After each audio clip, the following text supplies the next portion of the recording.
Thank you. Bangla QR code আসলে চালু হবে একদম পার্মানেন্ট কম্পালসারি সবার জন্য হবে যে 1 জুলাই 2026 থেকে। এছাড়া অন্য কোনো কিউআর কোড চলবে না। বাংলা কিউআর কোডের মাধ্যমে সব কেনাকাটা চলতে পারবে। অনেক সহজ হবে, কারণ ছোট ছোট টাকা অনেক সময় দেখা যায় যে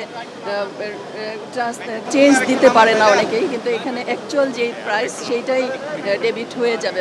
এবং সবার কাছে এটা সহজলভ্য করবে। ডাচ বাংলা ব্যাংক এটা করেছেন। অন্যান্য সব ব্যাংকও আশা করি এগিয়ে আসবেন এই বাংলা কিউআর কোডের বিষয়ে, যার যার যেখানে অ্যাপস আছে। এটার মাধ্যমে কেনাকাটা করলে আসলে সবাই উপকৃত হবেন। আর ভবিষ্যতে আমরা ক্যাশলেস সোসাইটি করার একটা চিন্তা ভাবনা আছে আমাদেরকে, যাতে করে ক্যাশ ট্রানজ্যাকশন কম হয়।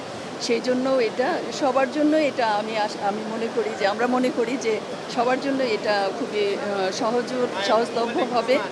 আগামী 1 তারিখ থেকে এটা কম্পালসারি সবার জন্য। এটাই একমাত্র কিউআর কোড, অন্য কোনো অপারেটর বা অন্য কোনো কিউআর কোড এখানে আমাদের দেশে চলবে না। এটাই আমাদের উদ্দেশ্য। স্যার, আপনার সাথে একটু কথা বলে নিই। সেটা হচ্ছে যে ক্যাশলেস সোসাইটি করার জন্য বাংলা কিউআর ইনক্লুসিভ অর্থনীতি বা ইনক্লুসিভ যে অর্থনীতিটা আপনারা তৈরি করতে চান একদম প্রান্তিক পর্যায়ে, সেটা আসলে কিভাবে ছড়াবেন এবং কতদূর পর্যন্ত মানুষকে আসলে স্বস্তি দিবে? আপনারা জানেন যে ডিজিটাল ফাইন্যান্সিয়াল নেটওয়ার্কে যত বেশি লোক আমরা ইনকর্পোরেট করতে পারবো, যত বেশি লোক অন্তর্ভুক্ত করতে পারবো, আমাদের ইনক্লুসিভ অ্যাক্টিভিটিটা তত জোরদার হবে, তত বেগবান হবে।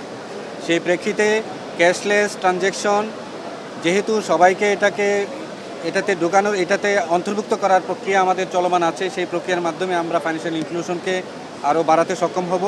এতে করে লেনদেন সহজ হবে, এতে করে লেনদেন সিকিউর হবে, নিশ্চিত হবে, এবং লেনদেনের নিরাপত্তা বৃদ্ধি হবে। পাশাপাশি আমাদের জিডিপির আয়তন, জিডিপির আকারও বৃদ্ধি পাবে, কারণ লেনদেনগুলা রেকর্ডেড হবে, লেনদেনগুলা লিপিবদ্ধ আকারে আমরা পাবো। আগে যেটা ইনফর্মাল লেনদেন ছিল সেটার হিসাব হয়তো আমরা অতটা পেতাম না।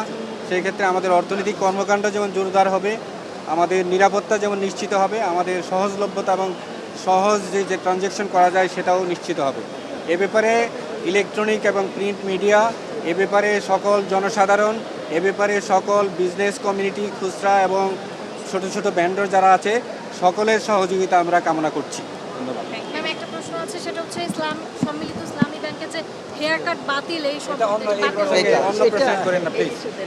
স্যার তবুও যদি একটু উত্তরটা বলেন নাকি স্যার? আজকের দিনটা আমরা ক্যাশলেস বাংলা কিউআর নিয়ে থাকি। স্কুল কলেজে স্যার কিভাবে? স্যার আপনি যদি একটু এই দিকে আসতে। না একটুখানি এই পাশ থেকে একটু সরতে হবে, ওই পাশের ক্যামেরা পাবে না।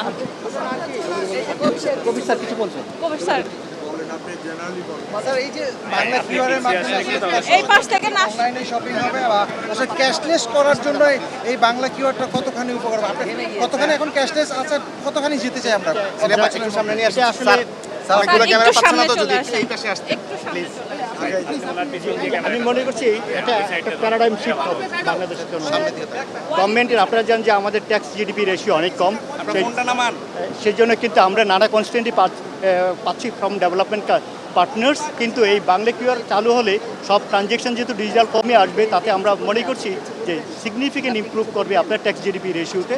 তাতে গভর্নমেন্ট আরও বেশি শক্তিশালী হবে এবং তার ডেভেলপমেন্ট অ্যাক্টিভিটিস আরও করতে সক্ষম হবে, এবং এটা সিগনিফিকেন্ট স্টেপ।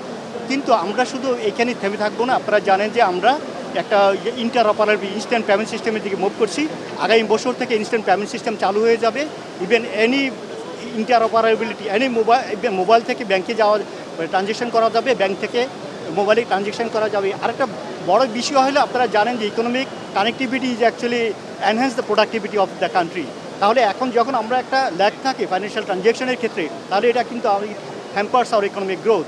সো আমরা মনে করছি যে এই একটা কানেক্টিভিটি, এই কানেক্টিভিটি হবে একটা কস্টলেস ইকোনমির দিকে, কস্ট ইফেক্টিভ থাকবে আমাদের ইকোনমিতে, এবং এফিসিয়েন্সি বাড়বে, ইকোনমিক এফিসিয়েন্সি বেশ যথেষ্ট ইমপ্রুভ করবে।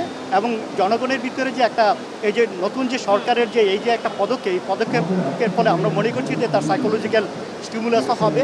এবং অনেক সময় দেখা যায় যে আমরা জানি যে আমরা যখন নাকি টাকা ট্রান্সফার করি, অনেক সময় আমরা দেখি যে ফ্যামিলির আর্জেন্ট নিডের সময় কিন্তু ট্রান্সফার করি, কিন্তু ট্রান্সফারের যখন নাকি আমরা ইমিডিয়েটলি এটা ট্রান্সফার না হয় তখন কিন্তু আমরা নানা ধরনের কস্ট ইনকার করে ইভেন সোশ্যাল কস্ট ইনকার করতে পারি।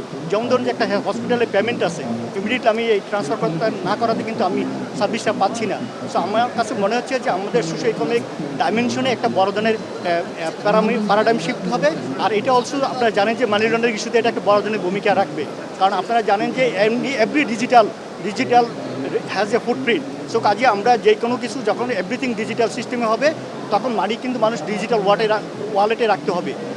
যখন ডিজিটাল ওয়ালেটে রাখবে এটা গভর্নমেন্টের আন্ডার ওয়াচডগে থাকতে পারবে, এবং এই ওয়াচডগে থাকার কারণে গভর্নমেন্ট মানি লন্ডারিং ইস্যুটাকে বেশ যথেষ্ট এখনকার চেয়ে অনেক ভালোভাবে এটা আপনার অ্যাড্রেস করতে সক্ষম হবে। সো আমরা মনে করছি যে এই যে ecosystem, this is the first step of our financial, the digital payment ecosystem, and that will be enhanced very rapidly within next 2 years time. So আপনারা আমাদের